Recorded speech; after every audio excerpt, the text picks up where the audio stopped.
كفروا لهم نار جهنم لا يقضى عليهم فيموتوا ولا يخفف عنهم من عذابها.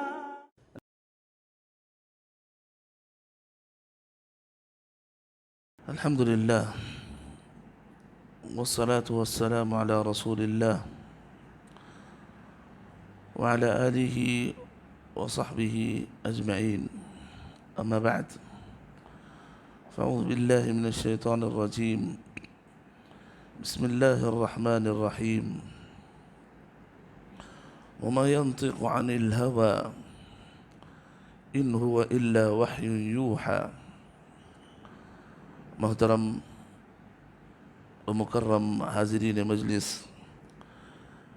اللہ رب العالمین کے فضل و کرم سے ہمارا جو یہ سلسلہ چلا آ رہا ہے نماز کے سلسلے میں، کہ نماز میں کیا کیا چیزیں ضروری ہیں اور نماز کب ہماری مکمل ہوتی ہے، نماز نبی کے طریقے جو اللہ کے نبی صلی اللہ علیہ وسلم کے بعد صحابہ اکرام رضوان اللہ علیہ مجمعین نے پریکٹیکلی طور پر لوگوں کو، امت تک اللہ کے نبی کا طریقہ سکھایا، تو اس سلسلے میں ہم لوگوں نے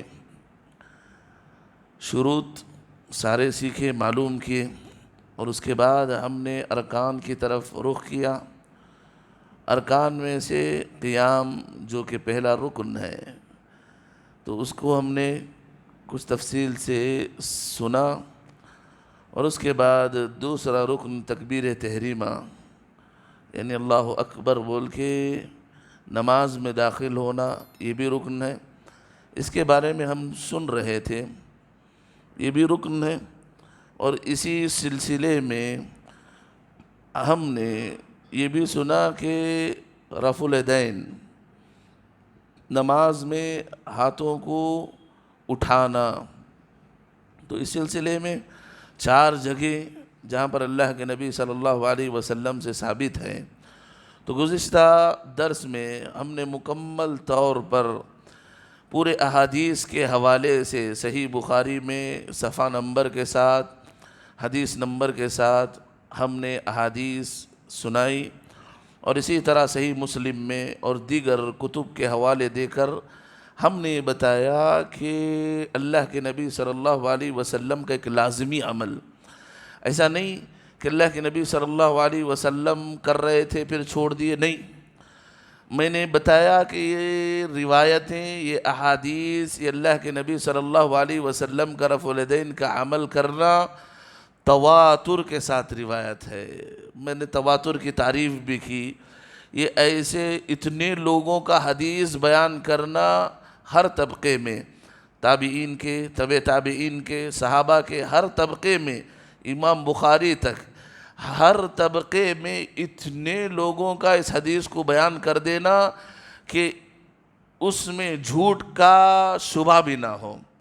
ایک انسان، ایک سے بات آئی تو ہو سکتا ہے جھوٹ ہے، 2 سے آئے تو پھر بھی سمجھتے ہیں کہ جھوٹ ہے، 3 سے بھی آئے تو سمجھتے ہیں چلے جھوٹ ہے، لیکن اگر ہزاروں کی تعداد میں ایک ہی بات کرنے لگے تو ناممکن ہے وہ چیز کا جھوٹا ہونا، جھوٹ کا وہ چیز جو ہے مستحیل ہونا ہے، وہ چیز جھوٹ ہو ہی نہیں سکتی کہ ایک جو چیز ہزاروں کی تعداد میں ہر طبقے والے بیان کر رہے ہیں کہ رفع الیدین جو ہے کرنا ہے۔ اسی وجہ سے ابن عمر رضی اللہ تعالیٰ عنہ کے بارے میں آتا ہے، امام بخاری رحمۃ اللہ علیہ نے اپنی کتاب میں ذکر کیا ہے کہ جو لوگ رفع الیدین نہیں کیا کرتے تھے، عمر بن الخطاب، عبداللہ ابن عمر ان کو کنکریاں مارتے تھے، ان کو پتھر سے مارتے تھے، اور کہتے تھے یہ ایسی سنت ہے گویا کہ ہم نے اپنے آنکھوں سے دیکھ رہے ہیں۔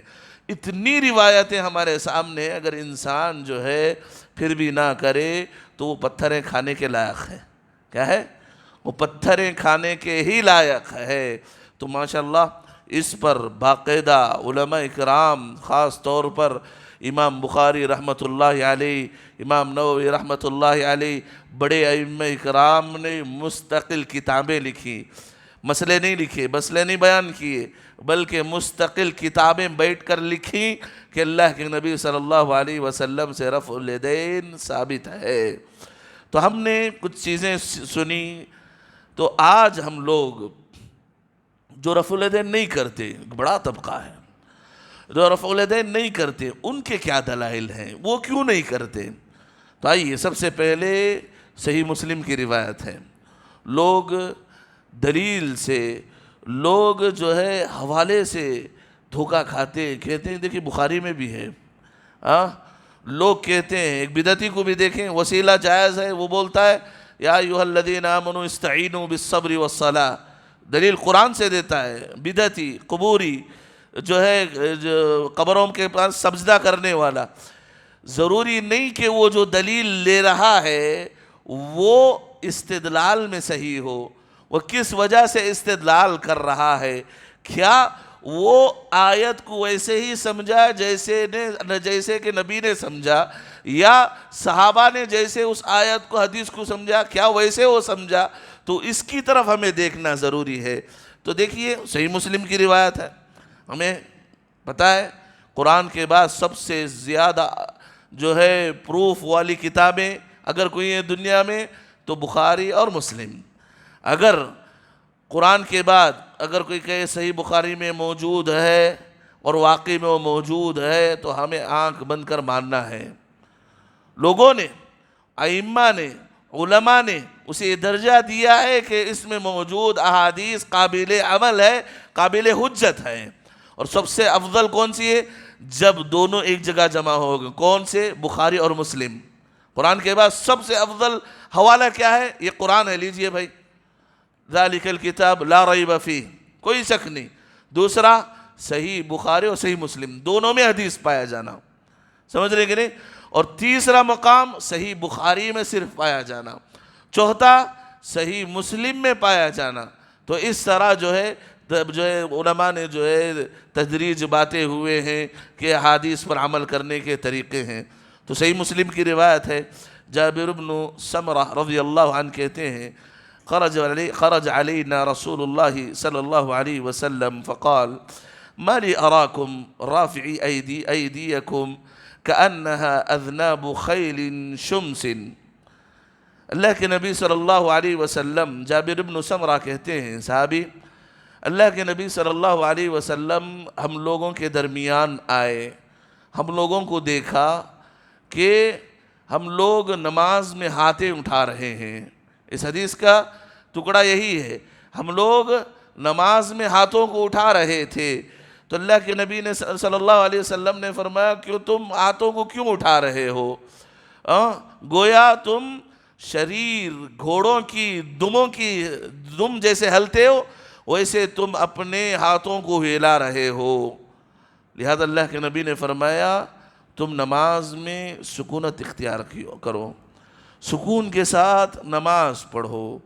تو لوگوں نے نعوذ باللہ اس حدیث کو استدلال بناتے ہوئے کہا اللہ کے نبی نے ہاتھ اٹھانے کو یہاں شریر یا جو ہے بدتمیز گھوڑے، اللہ کے نبی صلی اللہ علیہ وسلم نے ان کے دموں سے مشابہت کیے، لہٰذا ہاتھوں کو اٹھانا صحیح نہیں ہے۔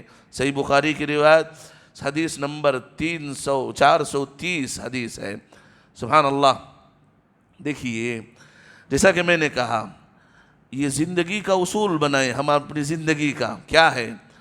حدیث قرآن کی آیت، قرآن کی تفسیر دوسری آیت کرتی ہے۔ مثال کے طور پر یہ قرآن کی آیت ہے اہدنا الصراط المستقیم، اے اللہ تو ہمیں سیدھی راستے چلنے والا مسلمان بنا، سیدھے راستے پر چلنے والا مسلمان بنا۔ تو سیدھے راستے والے کون ہیں؟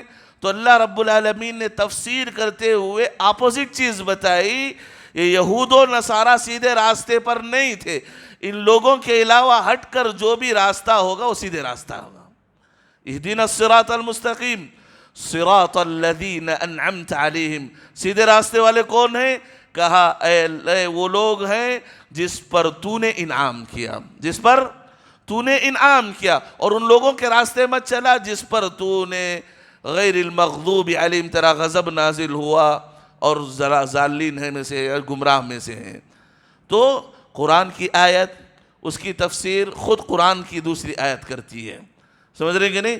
تو اسی طرح اگر ہم قرآن کی آیت کی تفسیر قرآن میں نہیں پائیں گے تو دوسرا سٹیپ کہاں جانا ہے؟ کون بتائیں گے؟ ہاں، احادیث پر جانا ہے، احادیث میں ڈھونڈنا ہے۔ چلیے دوسرا سٹیپ، احادیث میں بھی ہمیں نہیں عمل ملتا، احادیث میں بھی نہیں عمل مل رہا ہے، تو کیا ہے تیسرا سٹیپ؟ صحابہ کے عمل کو جانا ہے۔ القول الصحابی حجہ، قاعدہ ہے، صحابی کا عمل حجت ہے۔ خاص طور پر صحابہ میں سے کون؟ خلفائے راشدین، جس کو اللہ کے نبی صلی اللہ علیہ وسلم نے فرمایا علیکم بسنتی وسنت الخلفاء الراشدین، میری سنت پر میری سنت کو لازم پکڑو، میرے بعد خلفاء کی سنت کو لازم پکڑو۔ ہم سنت میں اگر کوئی چیز نہیں پائیں گے تفصیل، تو ہم خلفاء راشدین کے عمل کو دیکھیں گے، اگر اس میں بھی نہیں پائیں گے صحابہ کا عمل دیکھیں گے۔ ایک ادنا سا بھی صحابی اس حدیث پر عمل کرتے ہوئے ملا تو ہمارے لیے حجت ہے، ہمارے لیے حجت ہے۔ تو میں نے بتایا کہ کئی سو صحابہ، جیسا کہ میں نے عبداللہ ابن جبیر رضی اللہ رحمۃ اللہ علیہ کا واسطہ جو ہے وسیلہ نام لے کر بتایا کہ میں نے صحابہ کی ایک بڑی جماعت کے پیچھے نماز پڑھی تو میں نے ان سب کو رفع الیدین کرتے ہوئے دیکھا، ان سب کو رفع الیدین کر کے دیکھا۔ تو یہاں پر بولنے کا مطلب یہ ہے کہ اس حدیث کو شرح، اس حدیث کو سمجھنے کے لیے ہم کیا کریں گے؟ دوسرے حدیث کا حوالہ لیں گے، دوسرے حدیث کو دیکھیں گے۔ تو چلیے، صحیح مسلم ہی کی روایت ہے، اس کے بعد والی حدیث یہ ہے کہ اللہ کے نبی صلی اللہ علیہ وسلم نے صحابہ کو دیکھا کیسی حالت میں؟ وہ جب سلام پھیرنے کا وقت ہوتا نا، السلام علیکم، جب امام سلام پھیرتا ہے تو لوگوں نے سمجھا کہ اس وقت ہاتھ اٹھانا، السلام علیکم، جیسے کرتے ہیں نا، دور سے کوئی سلام کر رہا ہے تو السلام علیکم بھائی، تو اس طرح سے ہاتھ اٹھایا کرتے تھے۔ کب؟ تشہد کے وقت، سلام پھیرنے کے وقت صحابہ اکرام رضوان اللہ علیہم اجمعین ہاتھوں کو اٹھایا کرتے تھے۔ تو اللہ کے نبی صلی اللہ علیہ وسلم نے فرمایا ایک شریر گھوڑوں کی دمیں جس طرح ہلتی ہیں ویسے تمہارے ہاتھ نمازوں میں ہل رہے ہو، تم نماز کو سکون کے ساتھ پڑھو، نماز میں ہاتھوں کو مت اٹھاؤ۔ تو یہاں پر نہ اٹھانے کا جو ذکر ہے وہ کہاں پر ہے؟ تشہد میں ذکر ہے، تشہد میں ذکر ہے۔ یہ اسی کے بعد والی حدیث ہے جس کو امام مسلم رحمۃ اللہ علیہ نے تفصیل کے ساتھ ذکر کیا ہے۔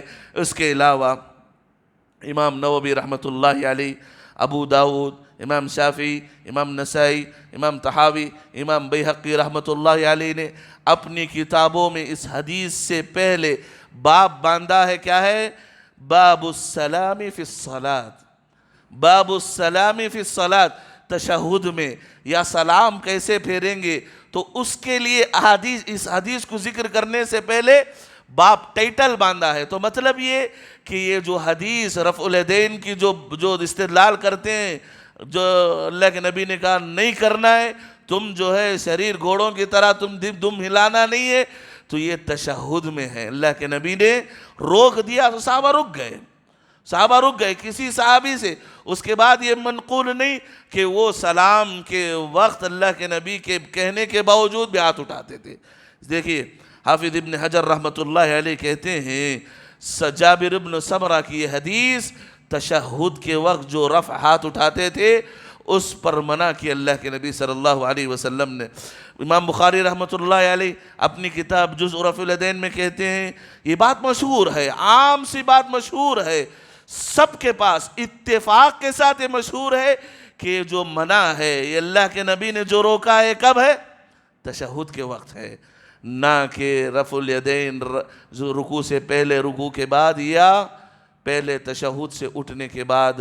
یہ ان جو ہے مواقع میں اللہ کے نبی صلی اللہ علیہ وسلم کا روکنا ثابت نہیں ہے۔ تو ابن الملقن رحمۃ اللہ علیہ نے سختی سے منع کرتے ہوئے کہا یہ اعلیٰ درجے کی جہالت ہے، تعصب ہے۔ اور کون سا تعصب ہے؟ مذہبی تعصب ہے کہ مذہب کے نام پر حدیث کو توڑ مروڑ کر یا حدیث کا کچھ ٹکڑا حصہ جو ہے لوگوں کے سامنے پیش کر کے رفع الیدین نہ کرنے کی دلیل لینا، یہ سب سے بڑی جہالت ہے، تعصب ہے۔ امام ابن الملقن رحمۃ اللہ علیہ کہتے ہیں، لہٰذا یہ جو استدلال کرتے ہیں صحیح مسلم میں، صحیح مسلم کی روایت ہے، صحیح روایت ہے، اللہ کے نبی نے روکا ہے دمیں ہلانے کی طرح، جیسے گھوڑے ہلاتا ہے مت ہلائیں۔ صحابہ نے جب سلام کا وقت تھا اس وقت یہ کیا تھا، اللہ کے نبی نے اس وقت روکا، اس کے بعد سے ایک صحابی نے اس پر عمل نہیں کیا۔ یہ پہلی چیز ہے۔ دوسری روایت، اللہ کے نبی صلی اللہ علیہ وسلم، سفیان الثوری رحمۃ اللہ علیہ کہتے ہیں، عن عاصم بن كليب عن عبد الرحمن بن الأسود عن علقمة قال قال عبد الله بن مسعود ألا أصلي بكم صلاة رسول الله فصلى فلم يرفع يديه إلا في أول مرة۔ سفیان الثوری رحمۃ اللہ علیہ سے اسناد جو ہے منقول ہے، کہتے ہیں عبداللہ ابن مسعود رضی اللہ عنہ لوگوں کے پاس آتے ہیں، آ کر کہتے ہیں میں تمہیں اللہ کے نبی کی نماز پڑھ کے دکھاتا ہوں۔ کیسے؟ اللہ کے نبی کی نماز پڑھ کے دکھاتا ہوں۔ لہٰذا انہوں نے نماز پڑھی، فلم يرفع يديه الا في اول مرہ، تو انہوں نے صرف تکبیر تحریمہ میں ہاتھ اٹھایا، پھر رفع الیدین پوری نماز نہیں کیے۔ تکبیر تحریمہ میں ہاتھ اٹھائے، پھر نہ رکوع سے رکوع کو جاتے ہوئے ہاتھ اٹھایا، رکوع سے اٹھتے ہوئے نہ ہاتھ اٹھایا، اور نہ تشہد پہلے تشہد کے بعد اٹھ کر کھڑے ہونے سے بعد نہ انہوں نے ہاتھ اٹھایا۔ دیکھیے یہ حدیث ہے، ترمذی کی روایت ہے، حدیث نمبر 250 پر 7، حدیث نمبر 250 پر 7۔ تو لہٰذا ترمذی کی یہ روایت ہے۔ محدثین جو جرح و تعدیل کے ائمہ ہیں، محدثین سارے محدثوں کا اس بات پر اتفاق ہے کہ یہ حدیث ضعیف ہے۔ ضعیف کا مطلب کیا ہے؟ کہ یہ سند یا تو متصل نہیں، یا تو جو روات آئے ہوئے ہیں وہ روات میں سے کوئی نہ کوئی خرابی ہے روات میں سے، یا نہیں تو یہ روایت شاذ ہے، یا نہیں تو غیر منقطع ہے۔ یہ صحیح چیز ہے۔ صحیح سند کے لیے، صحیح حدیث ہونے کے لیے یہ ساری چیزیں ہوتی ہیں۔ اگر ان ایک میں سے بھی کوئی چیز چھوٹتی ہے تو وہ حدیث جو ہے ضعیف ہو جاتی ہے، قابل حجت نہیں ہوتی۔ تو عبداللہ ابن المبارک جو شیخ الاسلام ائمہ الجرح التعدیل کہتے ہیں لم یثبت حدیث ابن مسعود، میرے سامنے یہ حدیث ابن مسعود ثابت ہی نہیں ہے، یہ ثابت ہی نہیں ہے۔ اسی طرح حافظ ابن حبان وہ کہتے ہیں هو فی الحقیقت اضعف شیء، میرے نزدیک سب سے ضعیف روایتوں میں جو حدیث آتی ہے وہ یہ حدیث ہیں، احادیث ہیں، یہ ابن مسعود کی روایت ہے۔ امام نووی رحمۃ اللہ علیہ کہتے ہیں اتفقوا علی ضعفہ، پورے محدثین کا اتفاق ہے کہ ابن مسعود کی حدیث ضعیف ہے، قابل حجت نہیں ہے۔ تو لہٰذا جیسا کہ میں نے کہا، سب سے پہلا جواب اس حدیث کا یہ کہ یہ حدیث ضعیف ہے۔ اگر میں بتاتا چلوں ضعیف کیوں ہے تو لوگوں نے، جو علماء نے لکھا ہے سفیان ثوری مدلس ہے۔ سفیان ثوری عابد ہیں، زاہد ہیں، بڑے علماء میں سے، لیکن یہ مدلس ہیں، تدلیس کر دیتے ہیں، استاد کا نام کبھی چھپا دیتے ہیں، عن کے ساتھ ان کی تدلیس آئے تو قبول نہیں۔ یہ علمی گفتگو ہے۔ یہ جو اجمالی طور پر میں نے کہا اتفق العلماء، اتفق ائمۃ الجرح والتعدیل، جرح و تعدیل کے علماء کا اتفاق ہے کہ یہ حدیث ضعیف ہے، بس کافی ہے، حدیث ضعیف ہے، قابل حجت نہیں۔ ہماری زندگیوں میں صحیح حدیث پر عمل کرنے کے لیے وقت نہیں، کہاں ہم ڈھونڈ کے لائیں گے ضعیف حدیث کو، کہاں ہم ڈھونڈ کے لائیں گے ضعیف حدیث کو عمل کرنے کے لیے؟ حدیث ضعیف ہے۔ دوسرا جواب لوگوں نے، علماء نے لکھا ہے، چلیے اگر حدیث کو صحیح بھی مان لیں گے کہ ابن مسعود رضی اللہ تعالیٰ عنہ نے نماز پڑھائی، رفع الیدین نہیں کیا، تو ہو سکتا ہے یہ حدیث مجمل ہے، شارٹ کٹ بتایا گیا ہے، تفسیر نہیں بتائی گئی اس میں، رفع الیدین، تشہد میں انگلی ہلانا، تشہد میں کیسے بیٹھنا، سبحان اللہ، اللہ کے نبی صلی اللہ علیہ وسلم کا طریقہ کیسا تھا، رفع الیدین پورے انگلیوں کو ملا کر کرتے تھے۔ اللہ کے نبی صلی اللہ علیہ وسلم رکوع میں جاتے تو پورے انگلیاں کھلا رکھتے تھے، سجدے میں جاتے اللہ کے نبی صلی اللہ علیہ وسلم کی انگلیاں کھلی، یہ کھلا رہنا، بند رہنا، تشہد میں اس طرح گول کرنا، حرکت کرنا، نبی کی داڑھی کی حرکت، یہ ساری تفصیلیں موجود ہیں۔ تو کبھی کبھی صحابی من جملہ تفصیل نہیں، مختصر بیان کرتے ہوئے کچھ جو ہے شارٹ کٹ بیان کرتے ہوئے چلے گئے ہیں۔ تو ہم کو اس حدیث کو سمجھنے کے لیے ان حدیث کا حوالہ اور جو ہے یاد کرنا چاہیے جن حدیث میں رفع الیدین کا ذکر ہے۔ ایک حدیث، دو حدیث، ہم کو تو جو ہے کئی سو حدیث ملتے ہیں جس میں اللہ کے نبی صلی اللہ علیہ وسلم نے رفع الیدین کیا ہے۔ اور اسی طرح تیسرا جواب علماء نے لکھا ہے، اگر چلیے اس حدیث کو مان لیں کہ صحیح ہے تو یہ حدیث صحیح ہونے کے باوجود منسوخ ہے۔ منسوخ کسے کہتے ہیں؟ اللہ کے نبی صلی اللہ علیہ وسلم پہلے کرتے تھے، پہلے اللہ کے نبی رفع الیدین نہیں کیے تھے، ہاں بعد میں اللہ کے نبی صلی اللہ علیہ وسلم کو اللہ کی طرف سے حکم ہوا، تاکید ہوئی تو اللہ کے نبی صلی اللہ علیہ وسلم نے جو ہے رفع الیدین کیا۔ تو اللہ کے نبی صلی اللہ علیہ وسلم سے احادیث جو منقول ہیں 9-10 ہجری تک بھی اللہ کے نبی سے رفع الیدین کے احادیث منقول ہیں۔ لہٰذا اسی طرح براء بن العازب رضی اللہ عنہ کی جو حدیث ہے اس میں بھی اللہ کے نبی صلی اللہ علیہ وسلم سے جو روایت کرتے ہیں، جو کہتے ہیں کہ اللہ کے نبی صلی اللہ علیہ وسلم نے رفع الیدین نہیں کیا تھا، وَلَمْ يَعُدْ، کہتے ہیں کہ یہ بھی روایت ضعیف ہے۔ محمد ابن جابر السحیمی یہ ان کی روایت ہے، ان کی روایت کے بارے میں تو کہا جاتا ہے کہ یہ تو موضوع ہے، من گھڑت ہے، روایت ثابت ہی نہیں ہے۔ تو دیکھیے یہاں پر مسئلہ میں آپ لوگوں کو یہ بات سمجھانا چاہتا ہوں۔ پہلے سوال پوچھتا ہوں، اگر کوئی انسان رفع الیدین کے بغیر نماز پڑھ رہا ہے تو نماز ہو جائے گی؟ ہو جائے گی؟ ہو جائے گی، ضرور ہوگی۔ سنت ہے، کیا ہے؟ سنت ہے، رکن نہیں۔ رکن چھوٹا نماز نہیں ہوگی، واجبات چھوٹے سجدے سہو کریں گے، سمجھ رہے ہیں؟ سنت ہے، آپ کی نماز ہو جائے گی۔ یہاں اختلاف ہمارے بولنے کا، یہاں ہمارے جو ہے درد کیا ہے؟ سنت کی اتباع، سنت کی اتباع۔ واللہ یہ ہماری لڑائی ان مذہب والوں سے، ان لوگوں سے رفع الیدین نہ کرنے کی وجہ سے، نیچے ہاتھ باندھنے کی، ناف کے نیچے ہو، اوپر باندھنا ہو، واللہ یہ بسیط ہے، اس کے بغیر بھی آپ لوگوں کی نماز ہو جائے گی۔ مسئلہ یہ ہے کہ تمہاری سنتوں کی اتباع کا جذبہ کہاں ہے؟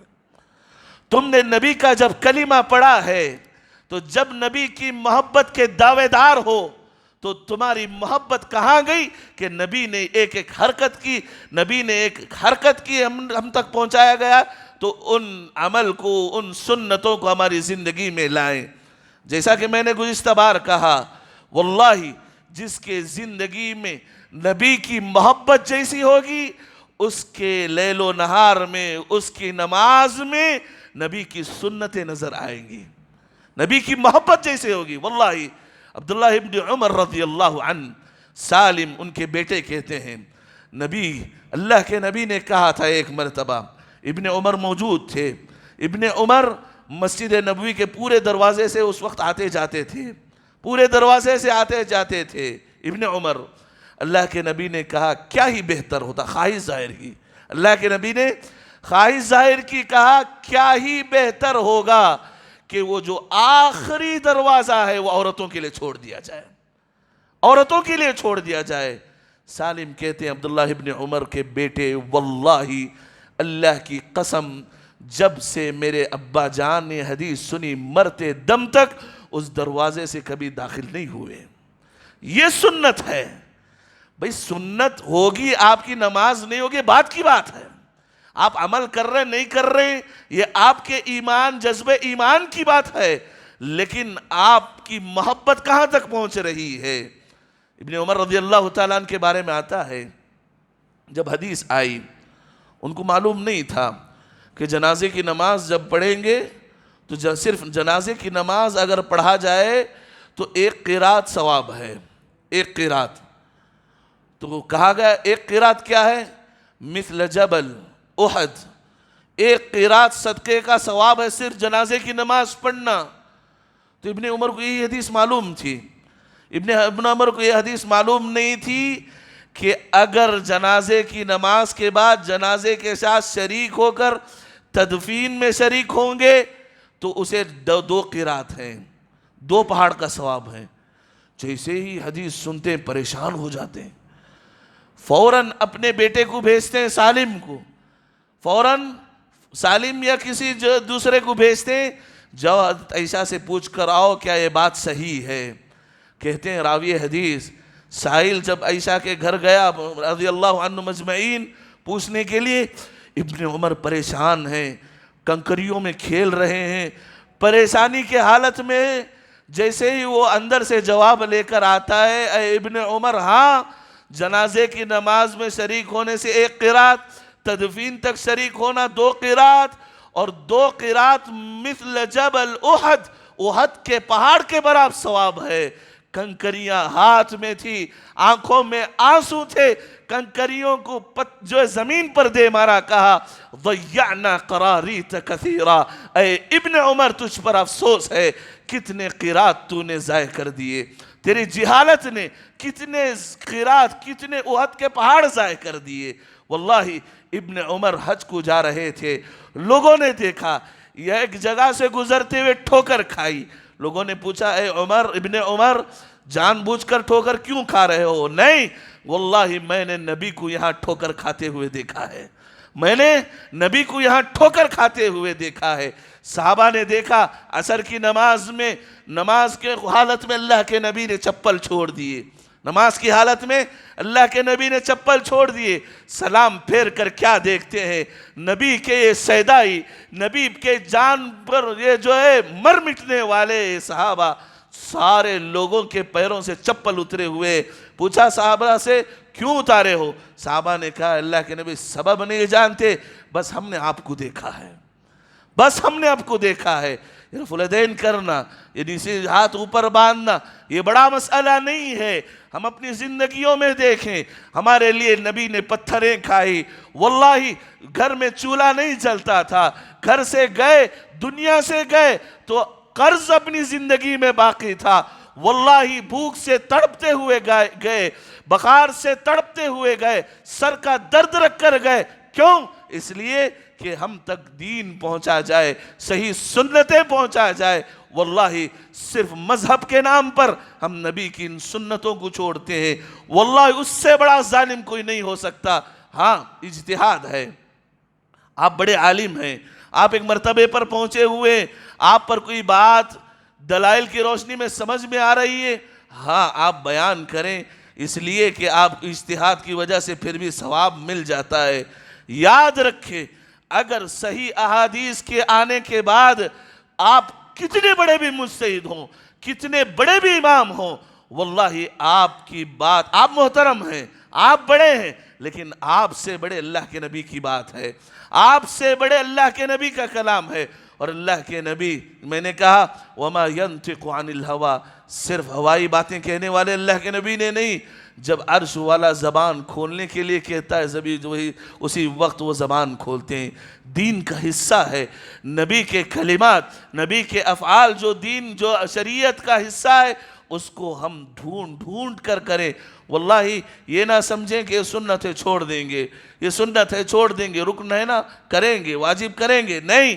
مذہب کے نام پر ہمارے امام، تمہارے امام، ہمارا مذہب، ہمارا مسلک، یہ ساری چیزیں کبھی آڑ نہیں آنا چاہیے۔ واللہ سارے ائمہ، امام احمد ہو، امام شافعی ہو، امام مالک ہو، امام ابو حنیفہ رحمۃ اللہ علیہ ہو، یہ سارے ائمہ یہ بول کر بری الذمہ اللہ کے پاس جو ہے بری ہو گئے ہیں۔ کیا؟ اگر میری بات حدیث کے مطابق آئے تو لے لینا، اگر حدیث کے مخالفت سے یعنی حدیث کے اپوزٹ میری بات آئے، واللہ اللہ کے نبی مستحق ہیں، وہ زبان مستحق ہے، وہ عمل مستحق ہے جو عمل اللہ کی نگرانی میں ہو رہا تھا، جو اللہ رب العالمین کہلوا رہا تھا۔ میری بات دیوار پہ مار دو، میری بات چھوڑ دو، تم اللہ کے نبی کی بات اپناؤ۔ جب نبی کی بات آ جائے واللہ آنکھ بند کر کے، بغیر اس کے، یہ ہمارا جذبہ ہونا چاہیے۔ ہاں لوگوں نے بیان کیا ہے، کیوں یہ بات کا حصہ ہے، لیکن نبی کی بات جو ہے پورے وثوق کے ساتھ صحیح دلائل کے ساتھ آ جائے، سمعنا و اطعنا، ہم مانیں گے۔ ابو بکر صدیق رضی اللہ عنہ کے بارے میں آتا ہے، اللہ کے نبی نے صدیق لقب کیوں دیا؟